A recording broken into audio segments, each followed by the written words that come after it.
Hi, I'm Sue Hillyard, and this talk is being recorded for EA Zoom meetings on November 10th, 2022. I have a lot of information packed into this presentation, so please feel free to ask questions or stop me to clarify any points that need it. I'll try to present it clearly and will stop periodically to ask for questions. Okay.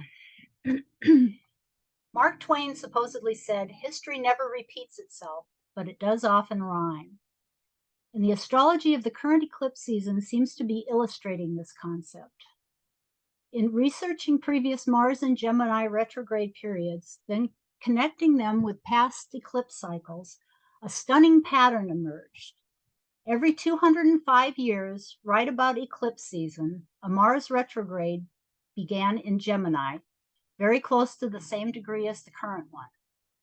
Just after that, there are alternating lunar and solar eclipses near the same date and degree as this year's lunar eclipse on the south node in Scorpio. There are 5 occurrences of this phenomenon along the Taurus-Scorpio nodal axis, which moves approximately 5 degrees back each occurrence. Plus, there's a lunation on either end of the series, with the nodes in the preceding or succeeding set of axes. This occurs across about 1435 years, which is 7 times 205, beginning in the year 1202 and ending in 2637. In 2637, Mars turns retrograde near the same degree, and there is a new moon around 16 degrees Scorpio, but this time it's too far away from the south node at the end of Libra to be an eclipse. And starting off this series, as is sometimes the case during eclipse seasons, in 1202, there were apparently 2 partial lunar eclipses flanking a powerful solar eclipse very close to the south node. One lunar eclipse was at 16 degrees Scorpio, with the nodes at just about 2 degrees of Gemini and Sag. This seems very wide to actually be an eclipse, but Sirius software does list it as such. At any rate, it's a lunation on the same degree as the other ones, 205 years apart, which speaks loudly to the pattern. This progression of eclipses looks similar to a metonic cycle, where a series of 4 or 5 eclipses occur very close to the same degree and date, 19 years apart, progressively closer to the nodes until moving over to the other side of the node. As the nodes continue to move back, the lunation is eventually too far away from them to be an eclipse. And as you can see on these, in 1407, the nodes were at 27 degrees of Taurus and Scorpio, with Mars retrograde at just over 26 degrees of Gemini. And then 205 years later, in 1612, the nodes were at 22 degrees Taurus and Scorpio, and the Mars retrograde at 25 3/4 of Gemini. In 1817, the nodes are at 17, almost 18 degrees, and the Mars retrograde is at 25.5 Gemini. And then this year, the nodes were at 13.5, and the Mars retrograde was just over 25.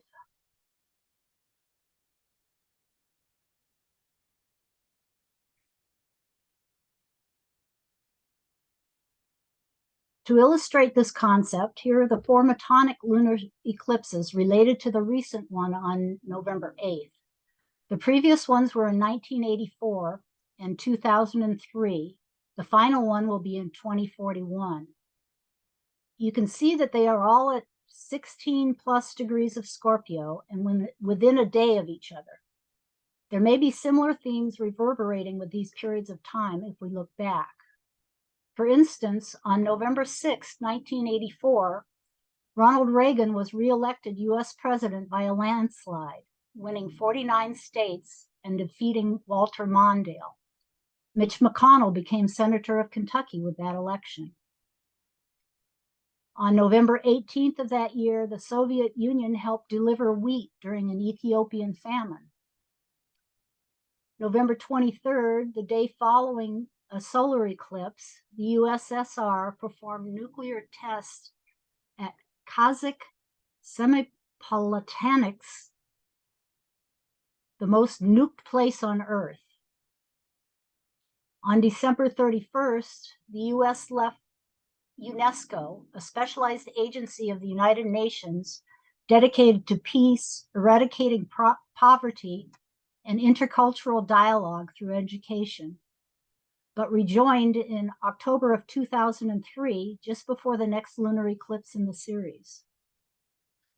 Donald Trump left it again in 2018, and President Biden is looking into rejoining this year. I've put all 4 eclipses together on a zeroed Aries wheel to show the similar sign placements and the movement of the nodal axis for a generic location. All of the eclipses are on the north lunar node, which regresses approximately 7 degrees for each occurrence in the series.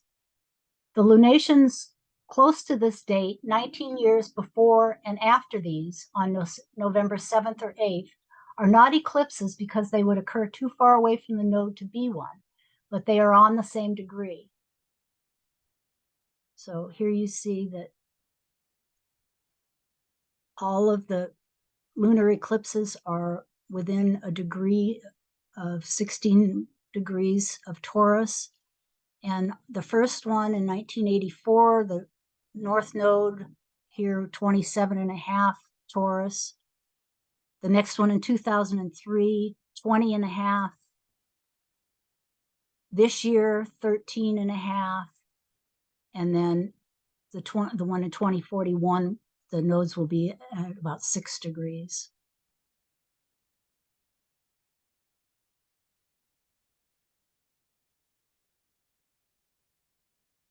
So what was going on for you in November of 1984 and or 2003? Are there parallels to this year?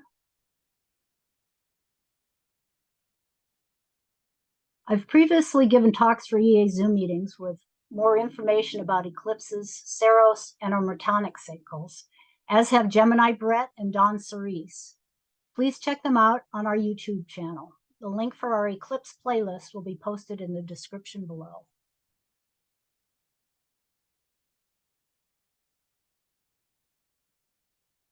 So coming back to the current Mars retrograde in Gemini, here are the charts for the stations retrograde and direct.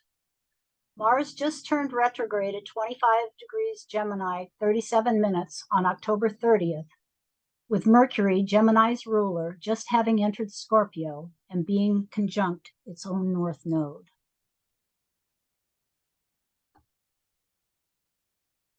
Here. Mars goes direct on January 12th, 2023 at 8 degrees Gemini and 8 minutes, with Mercury retrograde and out of bounds in Capricorn, conjunct Hygeia. As indicated, Mars is out of bounds for both the retrograde and the direct station, and in fact, the entire retrograde period, with Venus and the Moon also going out of bounds at times.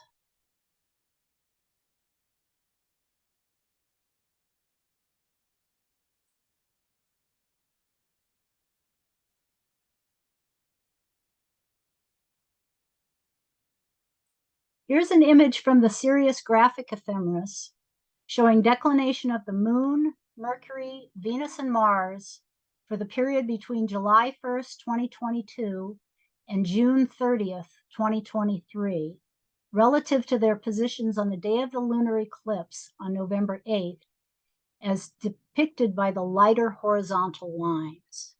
These little lines right here, you can see barely Mercury and Venus and the Moon and Mars. The heavier horizontal lines marked OOB are the designate 23 degrees, 27 minutes north or south declination, north being at the top and south on the bottom, with Mars over here indicated right on the out of bounds line. And then because the glyphs of the transiting planets on the left are so small, I put in labels and arrows to mark who's who. As you can see, this is a year where the moon goes out of bounds twice a month, every 2 weeks, north and south, alternating in north and south declination. Mars here in hot pink goes out of bounds from early November this year until late April of 2023. You can see it just right above this line here. And both Venus and Mars dip down into south out of bounds in November and December, right here.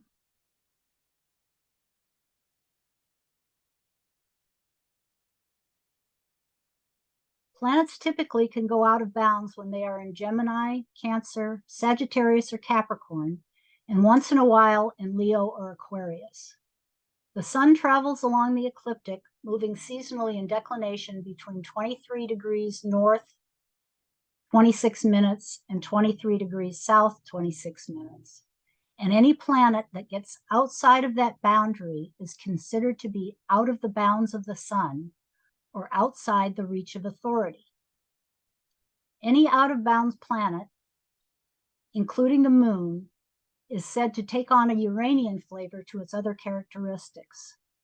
Thus, during this Mars retrograde, not only is it out of bounds the whole time, but it is joined there periodically by the moon, Mercury, and Venus.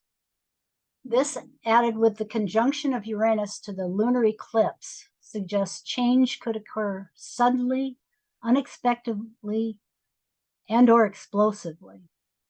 Uranus is called the Great Awakener and rules lightning, and the saying, expect the unexpected, could be very much at play at this time.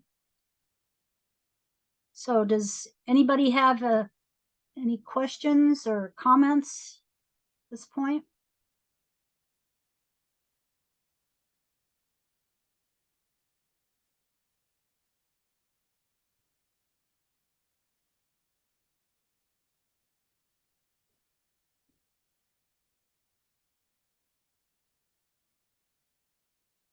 The USA Sibley chart here in the center ring is one chart of many that astrologers use to represent the birth of the United States. In this chart, natal Mercury is at 21 degrees Gemini. Here. So during this Mars retrograde, he will pass over natal Mars 3 times. The middle ring shows October 30th,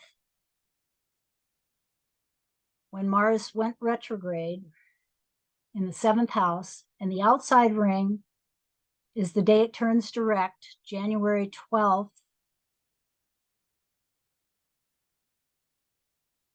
2023, exactly conjunct our natal Uranus in the 6th house, right here. Uranian change seems to be a repeating theme this year. Natal Mars is also square Neptune, speaking to our national idealism, but also of blind spots where ideals are concerned. This aspect is being echoed by the square of Mars retrograde to Neptune in Pisces, which is also opposing our natal Neptune. Discerning truth from lies is one of the top orders of business for everyone in the world, and especially in our country right now. One very loud emphasis on that point is that the lunar eclipse on November 8th fell on the day of US midterm elections.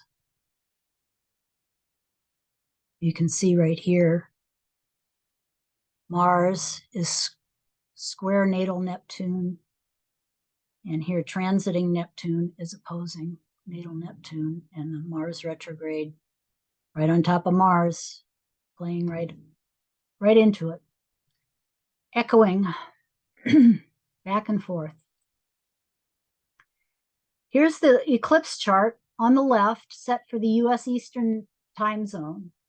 The eclipsed moon is conjunct Uranus and opposed by Mercury and Venus.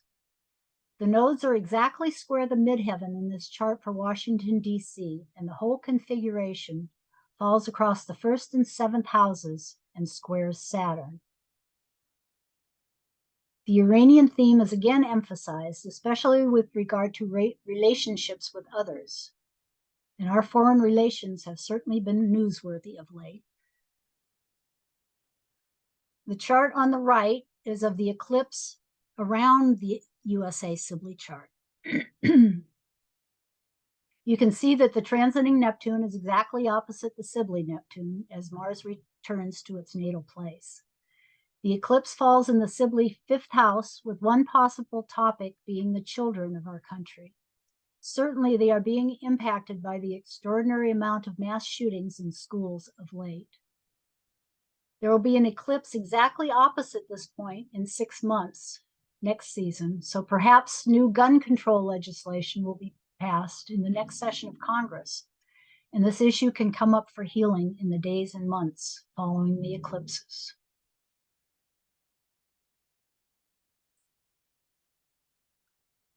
"14 years ago, or half a Saturn cycle, an out-of-bounds Mars stationed retrograde at 12 degrees Cancer, conjunct USA Sibley Sun at 13 degrees Cancer, 19 minutes. As you can see in the chart on the right, Pluto was conjunct the galactic center as well. By the time Mars turned direct at 24 degrees Gemini, right here, Pluto had moved into Capricorn. And during this Mars retrograde, he went over and stationed retrograde just past the point where it stationed direct last time in Gemini. You may remember this period of time as the beginning of the global financial crisis, which, according to Wikipedia, was the most serious financial crisis since the Great Depression. It has also been called the Great Recession. Many economists are saying that we're in a recession right now, and although it has not been officially declared, according to Reuters on October 18th, Fitch Ratings said recently that they expect the U.S. economy to enter genuine recession territory, albeit mild by historical standards, in the second quarter of 2023. Could the retrograde station of Mars, this time on the last direct station degree, be suggesting that we are revisiting that time frame? If so, hopefully we can apply any lessons learned from that go-round in order to avoid more drastic circumstances this time.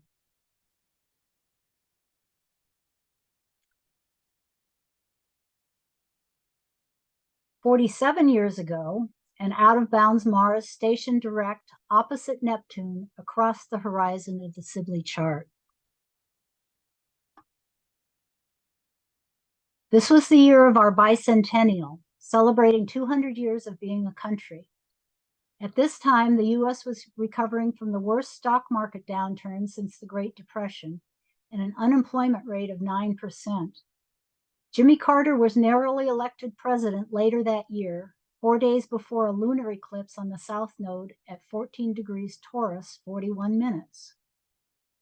Out-of-bounds Mars had stationed retrograde at 2 degrees Cancer, conjunct the Sibley out-of-bounds Venus. Right here.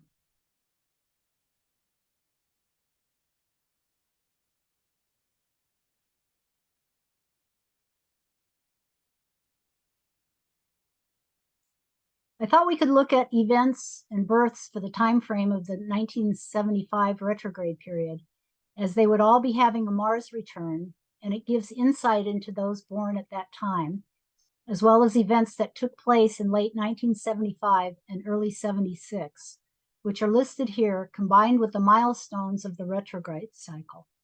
Remember that Mars was out of bounds the entire time.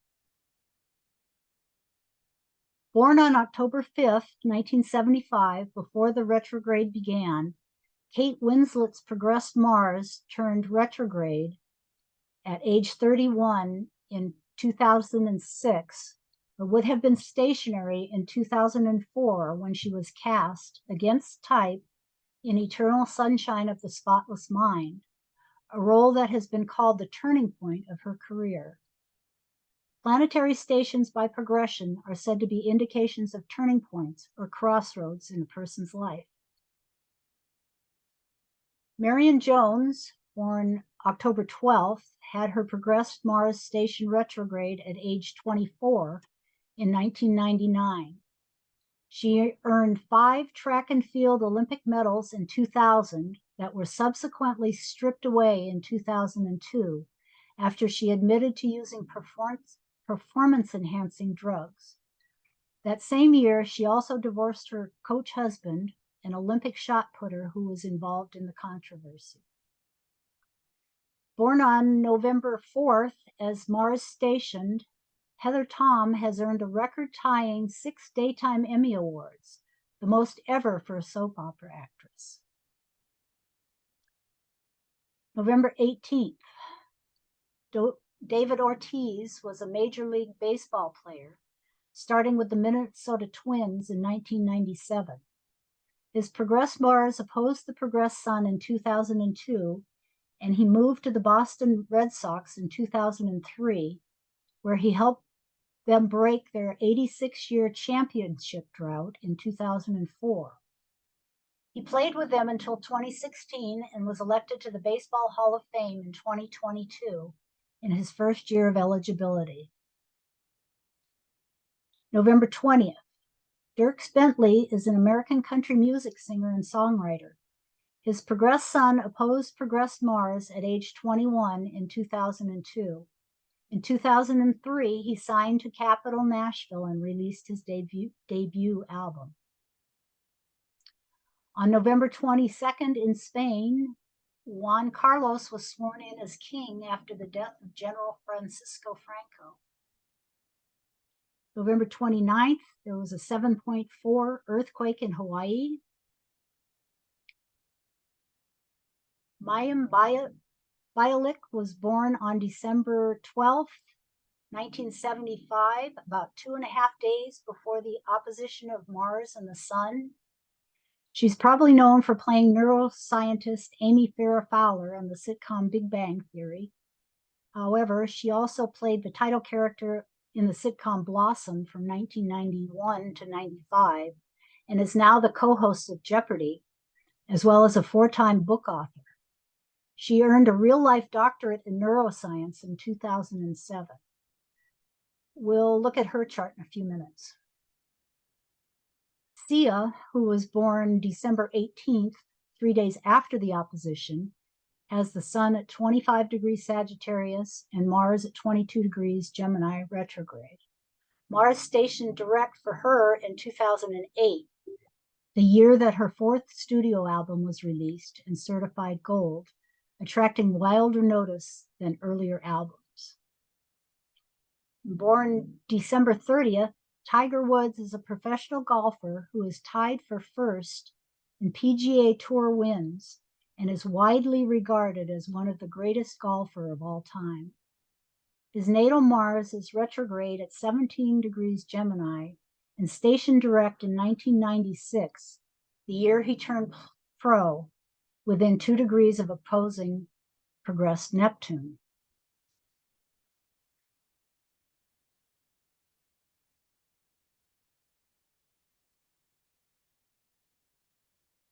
Here's Tiger's progress chart on the left, when Mars turned direct for him opposite Neptune on August 9th, 1996. He subsequently reached #1 in world ranking by June of 97, and as I said, less than a year after having turned pro, and has held numerous golf records since then. However, he has also been troubled by many injuries and personal issues along the way. In the 2013 Masters tournament, Wood faced disqualification for inadvertently admitting to taking an illegal drop, but was instead assessed a 2-stroke penalty and finished 4th. Although that year was the quickest he got to 4 wins in his professional career, he sustained an elbow injury, and 2013 was the 5th year that he did not win a major tournament. He continued to be plagued by injuries, having back surgery in 2015. In 2017, he announced that he'd undergone his 4th surgery to alleviate back and leg pain. That same year, he was arrested for a DUI. He returned to the winner's circle in 2018, won the Masters in 2019, and had his 5th back surgery in 2020. Then on February 23, 2021, he was hospitalized after a car crash and underwent surgery to repair a compound fracture of his leg, in addition to a shattered ankle. The chart on the right shows his progressed placements around his natal chart at the time of the crash, with progressed Mars having returned to its natal position, as had Mercury after also having been retrograde by progression. In November of that year, he indicated that his full-time professional golfing career was over, but he would play in a few events per year. So here's Mars, and seeing that now the current Mars retrograde is passing over his midheaven and touching his natal Mercury, along with natal Mercury down here having returned to its natal placement, I wondered whether he would be writing a book. And sure enough, his as yet entitled memoir is due out in December of this year.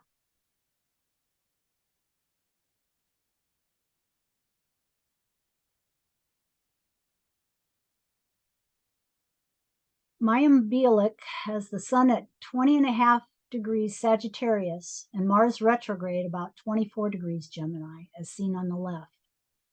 The right chart with progressions around natal shows that Mars stationed direct opposite Neptune for her on August 17th, 2014, with progressed Venus also opposite natal Mars.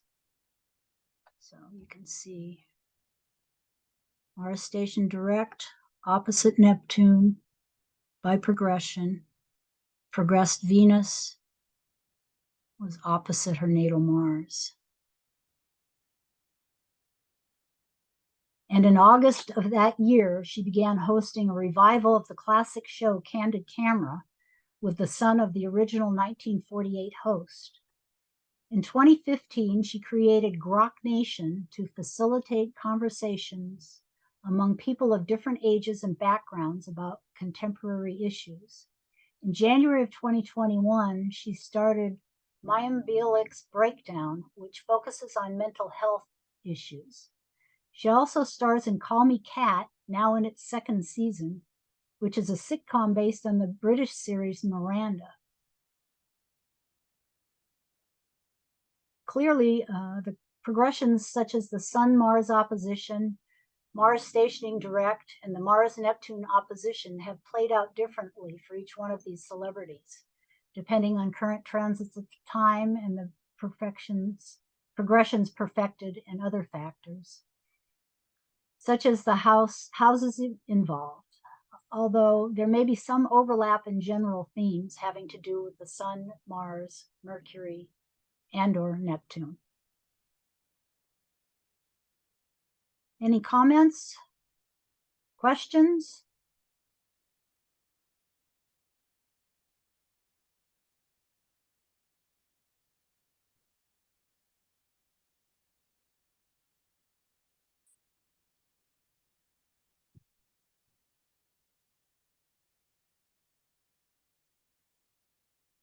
Before 2022, the most recent Mars retrograde that was totally within the sign of Gemini was back in 1943, 79 years ago, in the middle of World War II, with the nodes in Leo and Aquarius. The previous one to that was 47 years before, also with the nodes in Leo and Aquarius, but reversed. And the one prior to that was 32 years before, with Scorpio and Taurus nodes in 1864, the year Lincoln was reelected. If you add up the intervals between these totally in Gemini Mars retrogrades, it's 79 plus 47 plus 32 equals 158. And then if you go back 47 more years for a total of 205, you'll find a Mars retrograde that started and ended on the same degree as the one this year. Plus, right after, there was a solar eclipse on exactly the opposite degree from this season's lunar eclipse. So 158 plus 47 equals 205. You may also notice that 79 equals 32 plus 47.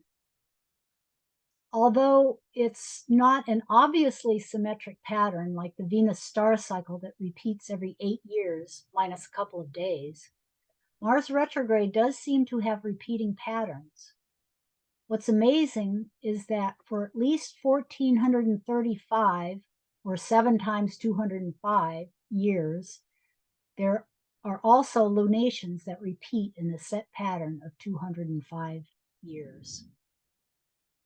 So you can see, again, this year with the nodes at 22, or at 13 and a half, and Mars stationed retrograde at 25 and a half. And then 79 years ago, Mars stationed retrograde at 22 degrees of Gemini, and the nodes were in Leo and Aquarius. And prior to that, the nodes were in Aquarius and Leo, and Mars stationed at 29 and a quarter degrees of Gemini. And then in 1864, the nodes were in Scorpio and Taurus, and Mars stationed retrograde at 18 degrees and 47 minutes of Gemini.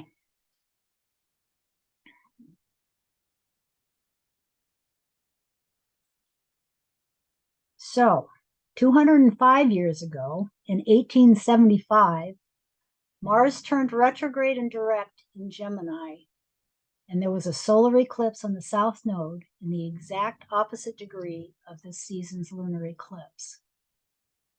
Then 205 years before that, in 1612, Mars also went retrograde and direct within a degree of this time, followed by a lunar eclipse November 8th on the north node. And in 1407, the degrees and dates were very close. And at that time, it was a solar eclipse on the south node on the exact opposite degree. These eclipses and Mars retrogrades were each time within a degree of this year's eclipse and retrograde. I've put the eclipses all on 0-degree Aries charts, so the signs are in the same position for all charts. And as if these same degree connections aren't enough, notice that Neptune starts in the 1407 chart conjunct the Mars retrograde, moves to a square from Virgo in 1612, an opposition from Sagittarius in 1817, and finally a square from its own sign Pisces this time. What's more, Saturn in Pisces squares Mars and Neptune in 1407. Uranus conjoins Mars and squares Neptune in 1612. Pluto T-squares Mars and Neptune in 1817. And Jupiter widely conjoins Neptune and squares Mars this time. Also, Mars in Gemini is the traditional ruler of the Scorpio South Node, the past in evolutionary astrology terms, and Venus, ruling the North Node, or evolutionary future, is in Capricorn in 1407, Libra in 1612 and 1817, and then Scorpio this year. Mercury, ruler of the Mars retrograde in Gemini, is in Scorpio for 3 out of 4 instances, and in Libra only in 1612.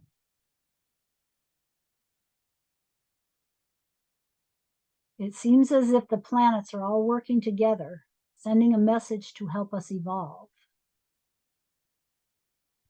So, as you can see, here in 1407, the solar eclipse at 1547 Scorpio. Mars was retrograde at 26, Gemini, conjunct Neptune, square Saturn. The nodes were 27 Scorpio and Taurus and Scorpio. And here in 1612, Mars at 25 3/4, Gemini, conjunct Uranus, square Neptune, the nodes at 22 degrees, and a lunar eclipse at 16 Taurus. Then in 1817, Mars retrograde at 26.5, square Pluto. Mars is also opposite Neptune. Solar eclipse at 16 degrees.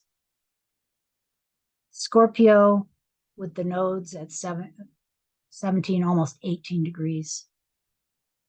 Taurus and Scorpio. And then this year, Mars was retrograde at about 25 degrees. Square Neptune from Pisces and Jupiter from Pisces. The nodes at 13 and the lunar eclipse this time at 16 Taurus. So, does anybody have any comments, any ideas?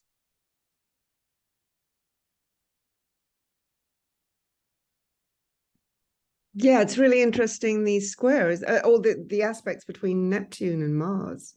That's incredible. Yeah, it would be interesting to look back in history and see what kind of things were going on during those periods of time concerning people's ability to discern the information that they were coming across and learning to discern truth from fiction and the value of the knowledge they're exposed to. Exactly. It seems like at each of these times we're given another opportunity to evolve in that area. My thought, yes, that's my thought. In fact, I may even say something similar to that later on. Yeah, I mean, they come out of both together, Mars and Neptune, their shadow period in March next year. About the same, about 25 degrees. I think it's the 16th of March. About then, anyway, 16th to 24th of March. And yeah, so they're pretty much exact, both out of their shadow period. So it is very relevant, obviously. Mars, Neptune, tricky one, isn't it? And Gemini, Sagittarius. Yeah. Pisces, Virgo. So. Yeah, exactly. Very much to do with truth, seeking truth, and deciphering information. What did you think about that with the Venus, conjunction? The Venus star? Yeah, the connection between what Mars is doing and the Venus star, and yeah, it's meeting with Neptune sort of thing. It's there does seem to be a big emphasis on Mars Venus at the moment, doesn't there, with the with all those going on at once, you know, the Venus star and then the Mars retrograde. Right, yes. Close to it. And then and also the fact that it's in Libra. I mean, the Venus star in Libra. Right. Yes. And yes, starting in Libra after an absence of 100 years. over exactly. 100 years. Yeah. Yeah, exactly. And as you said before, going back to, what was it? To well, you're probably going to put that on up next, so I won't jump forward. But yeah, after an absence of all these years, 29 Libra. It's Yeah, right. so it's a big transition, isn't it? With it doesn't seem about the male feminine principle, Mars opposite. Because one thing I did notice was in 1927, no, 1929, there was a Venus morning star, a direct conjunction, and that was at 29 Aries. So it's directly opposite. So and that was a big year for financial, obviously that was the Depression. Right. And Yeah. we're reaching the end of the Aries cycle Yeah. Oh, right. Right. too. So As Libra starts, Aries is wrapping up. So which is yeah. good. Yes, Probably that's good yes, for me. yes. And Aries will become Pisces. And Right. as Scorpio becomes Libra. So Yeah. yeah. So yeah, exactly. So, and obviously the old ruler of Scorpio is Mars. So Mars is definitely getting pushed out of the, well, not completely out of the picture, but pushed down, which is yeah, there's so much Yeah. emphasis in it. And that really shows what you're showing there. Yeah. But Neptune, how would that come into, do you think? I mean, I guess that Well, is higher I up Venus. there's just wait, there's more to the story. Oh, So sorry. I'll let you go on.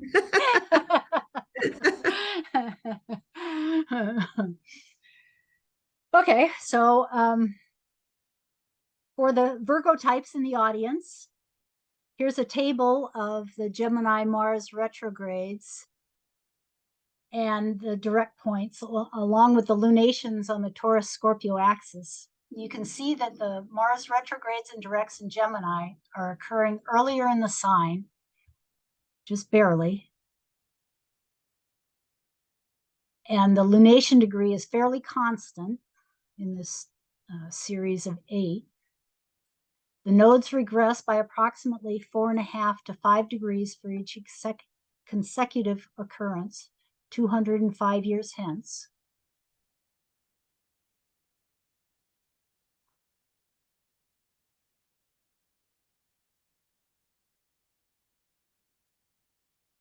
And here is a quad wheel with the 3 most recent past eclipses in this 205-year cycle, with the recent lunar eclipse on the outside. Again, it's a 0 Aries wheel, so that the exactness of overlap is visible, relating to the Mars retrograde in Gemini to the cycle of eclipses. And when I presented this briefly toward the end of the October Astrospeak, Michaela pointed out that the printing press was invented in the 1400s, allowing for knowledge to be disseminated much more widely and opening up communications to bring us in touch with what we think. And as it turns out, Gutenberg, the inventor of printing with movable type, was born somewhere between 1394 and 1404. Although the precise date isn't known, he's given a symbolic birth date of June 24th, 1400. On that day, Mars was in the final degree of Gemini. And then she also talked about the telegraph being invented after the French Revolution, allowing information to be disseminated more readily. And also during that same meeting, Saul remarked that Neptune moving from one mutable sign to the next, mutability is about dissolving, something being released. She also reminded us that in the 1400s, it was the end of the Middle Ages and beginning of the Renaissance. In 1202, 205 years before 1407, Leonardo Fibonacci wrote about the Hindu-Arabic numeral system with 10 digits, including 0, and the use of positional notation, which assisted the growth of banking and accounting in Europe. He also introduced Europe to the sequence of Fibonacci numbers, each number being the sum of the previous two numbers. In 1817, on December 10th, Mississippi was admitted as the 20th U.S. state to the Union. By 1860, Mississippi was the nation's top cotton-producing state, and slaves accounted for 55% of the state population. Mississippi declared secession from the Union on January 9, 1861, and was one of the 7 original Confederate states, which constituted the largest slaveholding states in the nation. Following the Civil War, it was restored to the Union on February 23, 1870. During the Civil War, as I mentioned earlier, in 1864, there was a Mars retrograde completely in Gemini, starting on October 23rd, and Lincoln was reelected on November 8th. There was a solar eclipse at 7 degrees Scorpio, which was not in the exact same degree as this pattern, but close. And there had been a solar eclipse at 15 degrees Taurus, 42 minutes, conjunct Pluto at 12 degrees, 6 months prior. Mississippi has been in the news lately for various reasons, including the poor infrastructure issues affecting the water supply in Jackson, pointing out the inequities of life for the Black population. I also just read that Jackson was also the originating city of the lawsuit that eventually overturned Roe v. Wade. Jackson, Mississippi. And on a different note, but in the same time frame, on January 3rd, 1818, Venus occulted Jupiter, the last occultation of one planet by another until 2065. So in this chart, it's a lot, but you can see that Mars is all within a degree, 2502 Gemini and 2604, just over a degree. And the alternating solar and lunar eclipses here on the same degree between 1547 and 1635.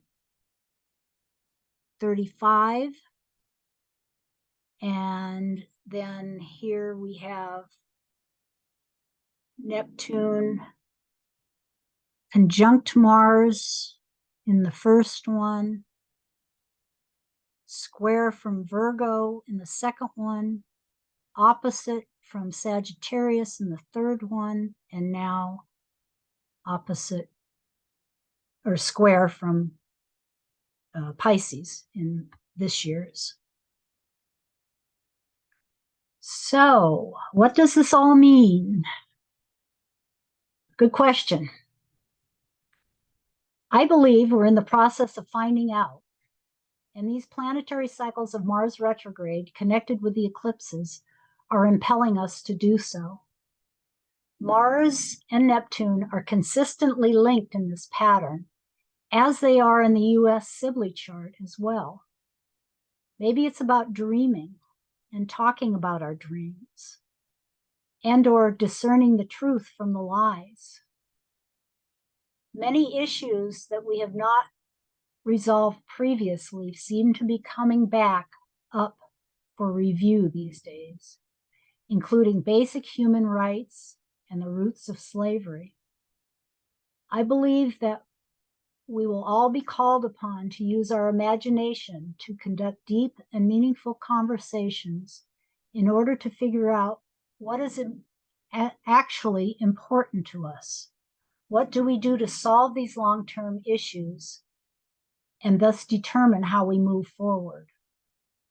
Mars in Gemini, guided by Mercury, which is about listening as well as talking, moving ahead with Neptune's consciousness. And the eclipses open the portal periodically to help make this all possible.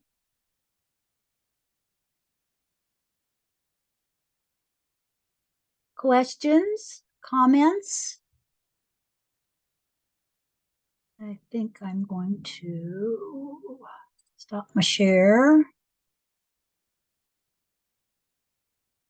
And I'll even turn my video back on. So, good. Does anybody have any comments, or are you like, wow? Yeah, wow. Yeah, well, once again, I mean, it just really shows, how, we're working on evolving in the area of discerning truth from our ideals and our dreams, and connecting it to what's really important and what our place is on the earth and our values. Yeah, it's just an evolution in that aspect being activated. Have you looked at all to see if there are any similar type patterns with Mars retrograde in other signs? Well, yes, I've done talks on Mars retrograde before, and there are patterns. I until this time I didn't get this deeply into the correlation, how deeply it was connected every 205 years. And by Right. the time I discovered this, I was just, like kind of overwhelmed. I did want to go back and look at some of the others, and of course, I will, but I don't know. I don't know if this is a unique occurrence. It seems like, I mean, it's a finite amount of eclipses with the Mars retrograde. What Like a is constant? cycle.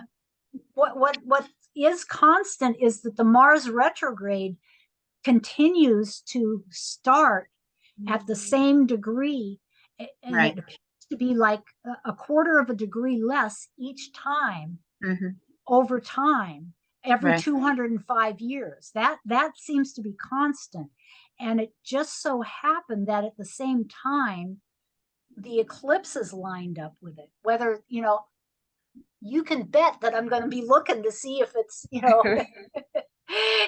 any other ones, or, Yeah, perhaps in our very long ancient history on Earth, these patterns have emerged in other signs, probably. if they're not in the more recent.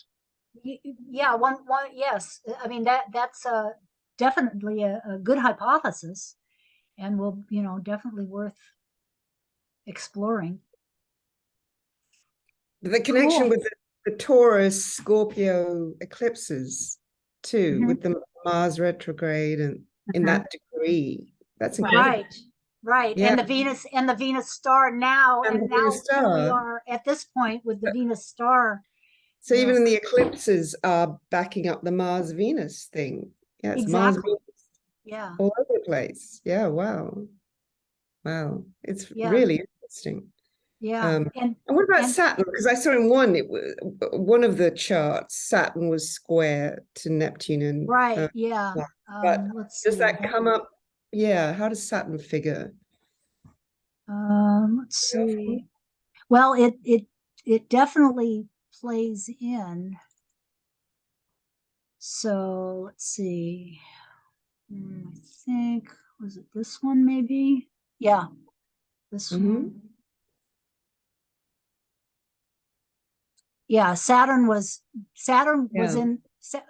What's interesting was, let's see, I think we're.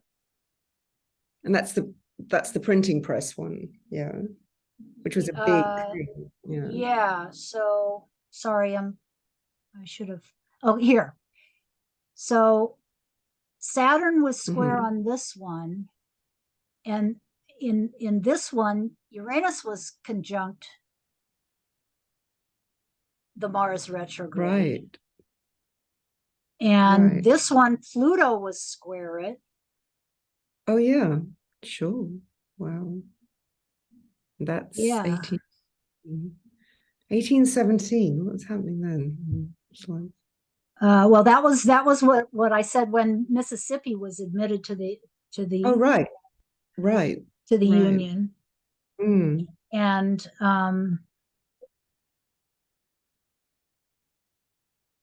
yeah, and it was the the buildup.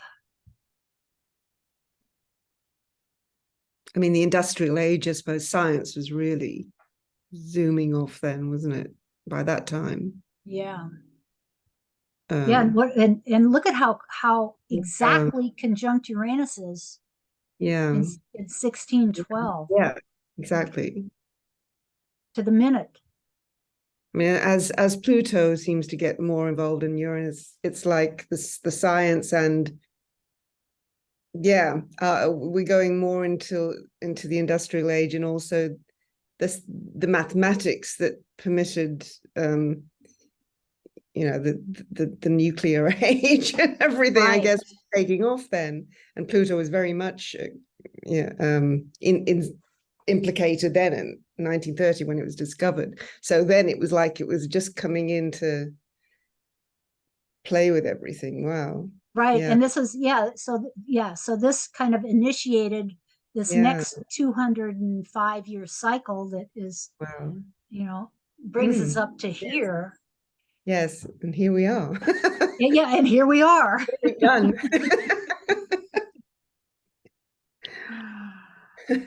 Yeah. So now we have to bring Venus into it much more into play, which, as we were saying, does seem to be happening. Well, it is the North Node. Yeah, exactly. And we do have the Venus star. So okay, so the last time that the Venus star, didn't it end in like the 1860s, I want to say. Did it? Virgo started after that. Let's see, I think I have mine. Oh, I don't have it open. But I can open. The 60s? Sorry, I've got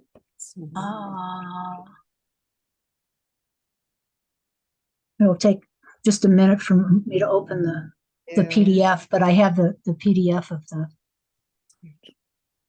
the Venus stars. And I do believe it was in, here we go.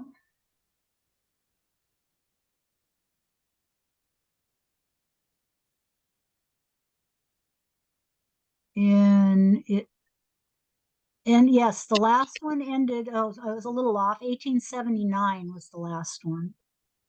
Right. And Virgo started in 1875.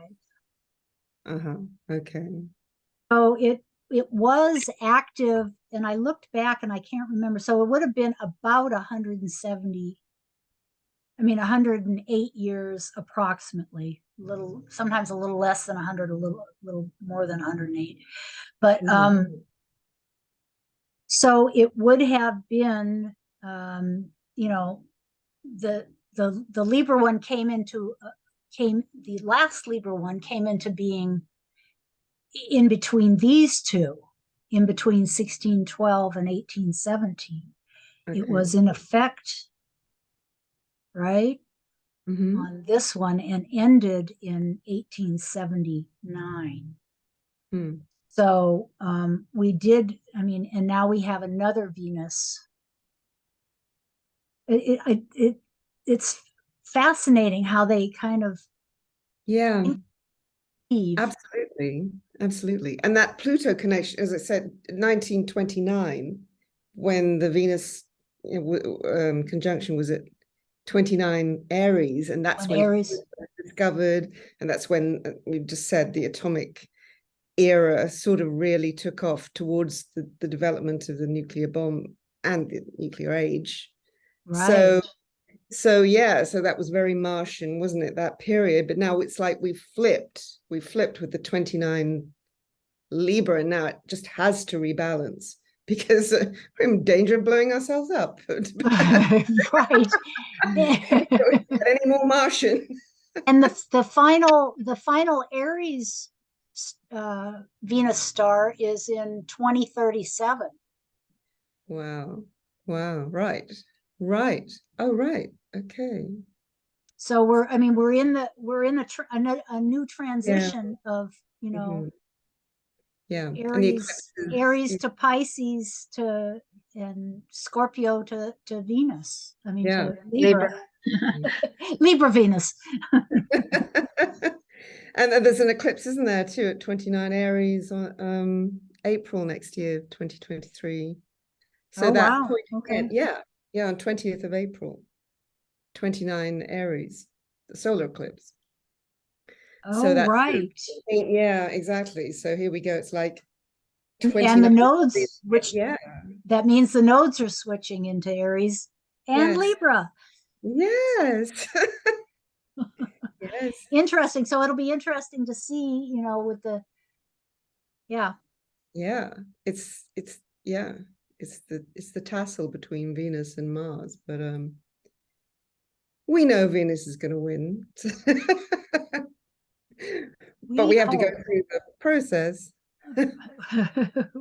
We hope that the principle wins, the Venus. Yes, well, it's the values, as you were saying, Robin. It's, our values are in the balance, aren't they? What do we value? Because we better decide. And yeah, feminine principle rising. That was interesting in the election too, how that, that balance really was. I mean, I possibly tipped quite a lot by the abortion rights, the debate. Right. Yes. Because And that could really have stopped, really have stopped it becoming that red wave they were talking about. Because I'm sure must have voted against misogyny, really, basically. Yes, and I think that may be part of the Uranian, November surprise that, the red wave that everybody was expecting, and it's always been that the party not in power loses ground, and so this time, we seem to be holding steady, and and human, I really think it is about human rights. And misogyny, because it was it is misogynistic. Well, that has to do with human everyone rights. was so shocked about that, going backwards. But then so many countries have gone backwards. It's not just America, it's like everyone's going backwards. What is this? It's like it's getting worse. The Martian principle, the patriarchy and everything that are just getting so much worse, because maybe they do feel, they do unconsciously. It's known that it's really there in the last fling. The balance is going to tip. We do have to remember, I just read something in Aaron Sullivan's retrograde book that we need Mars or we wouldn't get out of bed in the morning. Well, true, but can overdo things. In fact, we probably wouldn't even want to be here. Yeah, exactly. Well, that's true. Well, it's not Mars completely, but so we can't totally knock Mars. It does get things done, and true. We just need to too many things. We need balance, right? Yeah, that's where the Venus Libra is. We need balance. Exactly. Yeah. Yeah, exactly. So, Michaela, do you have Mercury in Libra? I do. Yeah. Yes, so do Robin and I. Oh no, really? Yeah. Well, no wonder we're so talking about the balance. Well, there you go. That's funny. I think the Gemini moon too. Your Gemini moon. Yes. Yeah? Yes. Yeah, me too. Oh wow, interesting. That's so funny. That's weird. And try, obviously. Yeah, wow. Well, we could probably yak all day. Yes, that's fascinating anyway, and it does give a really good perspective on, the whole perspective on what's going down here. We're in a really big turning point. Right. That, Yes, and there is a bigger picture, and yeah. wow. Yeah. Wow. Yeah. And that's what the perspective that we need to work on is keeping the perspective of the bigger picture, because a lot of people just get so tied up into the moment that they forget about the bigger picture. Right. Right. Very true. And that was really highlighted in the election too, wasn't it? With, the emphasis being on democracy. Yes. Democrats, because that is that's the big picture. That's the baseline. The financial situation is affecting everybody, but Right.